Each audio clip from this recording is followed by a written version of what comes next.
cos 30. Cos punca kuasa sebelah dia adalah punca kuasa 3 per hypotenuse dia adalah 2. Okey, selesai. Dan tan pula T. T adalah T kita 1 per S. S kita adalah punca kuasa 3. Itu untuk 30 darjah. Okey. So kita tengok pula macam mana pula yang melibatkan 45 darjah. Okey, 45 darjah. So kita tengok segitiga 45. Okey, inilah segitiga 45. Sin. Okey, sin 45 tentang per hypotenuse. T kita berapa? T kita 1 per H kita adalah punca kuasa 2. Cos S per H. Okey, S. Cos S kita adalah 1 per H kita adalah punca kuasa 2. Dan tan T per S. Tan T kita adalah 1 per S kita adalah 1. So 1 per 1 bermaksud 1 lah. Okey, untuk 60 darjah pula. Okey, 60 darjah sin 60. Okey, tengok segitiga yang ada nilai 60 darjah. Okey, segitiga yang kedua. Sin 60. Okey, 60 sin T per H. T berapa? Punca kuasa 3 per H kita adalah 2. Cos S kita adalah 1 per H kita adalah 2. Dan tan kita tengok T per S. T kita adalah punca kuasa 3 per S kita adalah 1. So bermaksud kita boleh tulis punca kuasa 3 sahaja. Disebabkan apabila apa-apa nombor yang dibahagikan dengan 1, hasil dia sama sahaja. Okey. So di sini kalau awak tengok, kalau 90. So 90. So terus gunakan kalkulator sin 90. So awak akan dapat nilai dia 1. Cos 90. So awak akan dapat nilai dia 0. Dan tan 90. So awak akan dapat nilai dia adalah sebenarnya adalah infinity. Math error. Math error. Kalau dekat kalkulator dia tulis math error. So sebenarnya nilai dia tidak tertarikh, infinity.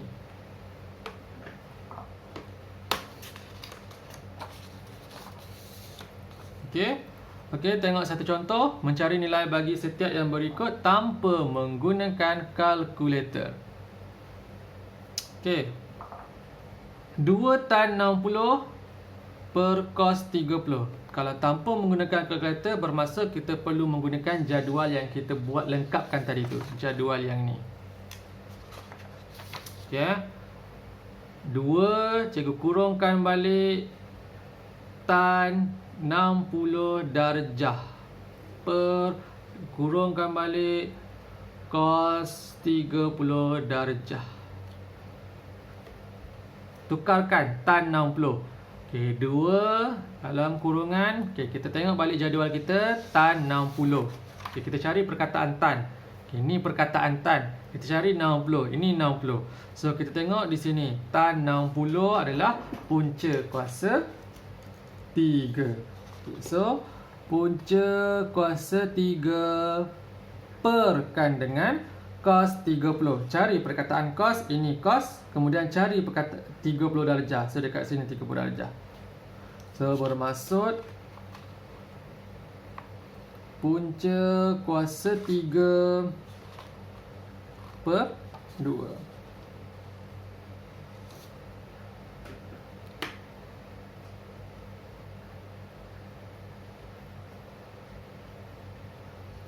Okey, so jadi kalau kita tengok apa jawapan ikhlas. Okey, kalau awak tengok di sini terdapat ini pun ada per, ini pun ada per. Apa kata kita tukar dalam bentuk biasa? 2 dalam kurungan punca kuasa 3. Okey. Di per ni bermaksud bahagi bahagikan dengan punca kuasa 3 per 2. Okay, untuk selesaikan operasi bahagi, so 2 per punca kuasa 3. So bahagi kita tukar kepada darab, kemudian di belakang ni kita terbalikkan dia. So dia akan jadi per punca kuasa. Okey, so maka di sini awak akan dapat persamaan antara punca kuasa 3 dengan punca kuasa 3. Satu dekat atas, satu dekat bawah. Apa boleh kita buat? Iaitu kita boleh potong. Potong atas, potong bawah. So yang tinggal 2 dengan 2. So 2 dengan 2 operasinya adalah darab. So 2 darab 2, so awak akan dapat 4.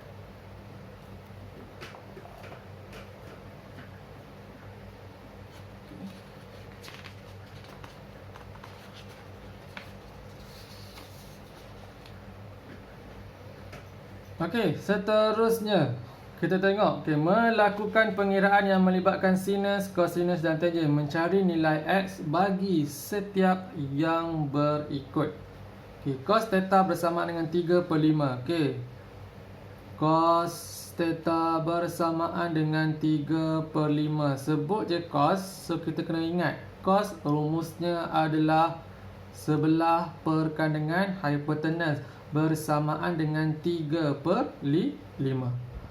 Okey, so kita nak tengok berapa nilai S, berapa nilai H kita. Okey, so ini adalah H, ini adalah T tentang, so selebihnya adalah sebelah. Okey, S kita, mana S kita? S kita tak ada nilai tetapi diwakilkan sebagai X. So ni X per H kita dah ada nilai, iaitu nilainya adalah 10 bersamaan dengan masih lagi 3/5. Macam mana kita nak cari nilai X? Kita boleh buat darab silang 5 darab X ataupun X darab 5, samalah X darab 5 bersamaan dengan kemudian 10 darab 3, 10 darab 3. So maka X bersamaan dengan 10 darab 3, so akan dapat 30. Betul? So kemudian darab 5, bila kita pindahkan dia, so akan dapat bahagi dengan 5. So X bersama dengan 30 bahagi 5, so akan dapat 6 cm.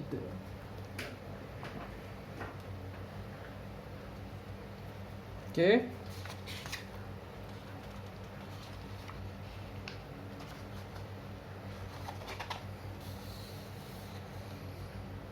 Okey, sila lengkapkan latihan modul April muka surat 4 dan 5. Jawab ke semua soalan. Okey, jangan lupa like Mastermat untuk page Mastermat untuk maklumat lanjut, dan jika terdapat sebarang soalan boleh hubungi melalui WhatsApp. Okey, sekian, terima kasih.